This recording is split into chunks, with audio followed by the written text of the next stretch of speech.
इधर जैसे अतीक अहमद हत्याकांड में हुआ बहुत बड़ा खुलासा, उधर गृह मंत्रालय से आया सीधे फोन, योगी ने दिया जवाब, उड़ गए सभी के होश। अतीक को गोली मारने वाले अतीक से बड़ा माफिया बनना चाहते थे। अतीक को मारने के लिए लाखों की पिस्टल का हुआ इस्तेमाल, गुस्से में अमित शाह। अतीक ने उगल दिए थे दो बड़े नेताओं के नाम, अतीक की हत्या करने वाले हैं कंगाल, फिर लाखों की पिस्टल किसने दिलाई पता चल गया। इधर योगी आदित्यनाथ गृह मंत्रालय को रिपोर्ट सौंप ही रहे थे, उधर पुलिस ने बहुत बड़ा खुलासा कर दिया। अतीक अहमद की हत्याकांड में इस खुलासे के बाद गृह मंत्रालय में भी हलचल तेज हो गई। अभी तक लग रहा था कि तीनों आरोपियों ने दुश्मनी की वजह से अतीक अहमद को गोली मारी थी, लेकिन ट्रेलर जैसा दिख रहा था, पिक्चर एकदम अलग निकली। इस हत्याकांड को बाकायदा बहुत सोच समझकर अंजाम दिलवाया गया। क्या है पूरी कहानी, आप सुनेंगे तो आप भी चौंक जाएंगे। आपको सारी बात बताएं उससे पहले अब तक अतीक अहमद की हत्याकांड के बाद से क्या क्या हुआ है, एक बार संक्षेप में उसके बारे में समझ लीजिए। आधी रात को अतीक अहमद की 3 हमलावरों ने गोली मारकर हत्या की थी। तीनों पत्रकार बनकर मेडिकल कॉलेज के बाहर पहुंचे थे और जैसे ही अतीक बाहर निकला था, उस पर ताबड़तोड़ पुलिस की मौजूदगी में ही गोलियां चला दी गई थी। लेकिन जैसे ही इसकी खबर योगी आदित्यनाथ को मिली,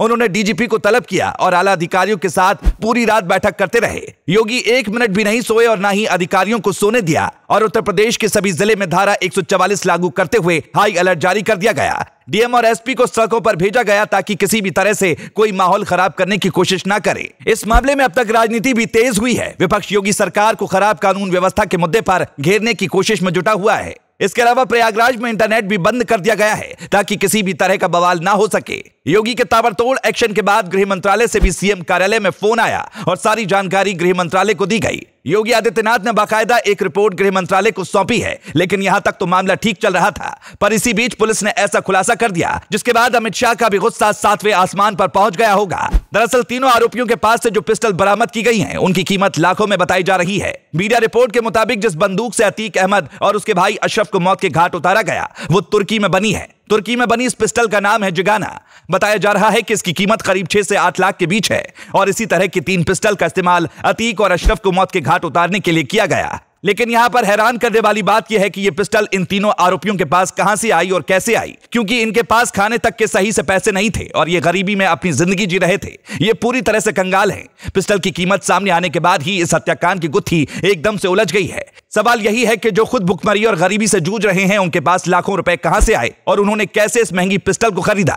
इसीलिए अब कयास लगाया जा रहा है कि किसी ने जानबूझकर अतीक अहमद को मरवाया और वो आदमी कोई छोटा आदमी नहीं था, बल्कि कोई नेता या फिर कोई बड़ा बिजनेसमैन हो सकता है, जिसके बारे में अतीक अहमद खुलासा कर सकता था। लेकिन इससे पहले कि अतीक अहमद अपना मुंह खोल पाता, उसे मौत की नींद जानबूझकर सुला दिया गया। आपको बता दें कि ऐसी खबरें सामने आई थी कि अतीक अहमद ने साबरमती की जेल से ही कुछ नेताओं को फोन किया था, जिन्होंने उससे बात तक नहीं की थी। अब शक की सुई उन्हीं नेताओं की तरफ घूम गई है। क्या कोई ऐसा राज अतीक बोलने वाला था जिसकी वजह से उनकी कुर्सी हिल जाती, इसीलिए उसे मौत के घाट उतार दिया गया। हैरान करने वाली एक और बात सामने आई है, वो ये कि आरोपियों ने कहा कि उन्हें अतीक अहमद से भी बड़ा माफिया बनना था। बता दें कि जिन 3 आरोपियों को गिरफ्तार किया गया है, उनमें एक आरोपी लवलेश तिवारी के पिता यज्ञ तिवारी ने कहा उनका बेटे से कोई वास्ता नहीं है, यानी लवलेश को कोई लंबे समय से गुमराह कर रहा था, इतना गुमराह कि वो अपने बाप से ही दूर हो गया। हालांकि अब पुलिस इस मामले की जांच करेगी कि तीनों आरोपियों के पास इतनी महंगी पिस्टल कहां से आई। Bureau report.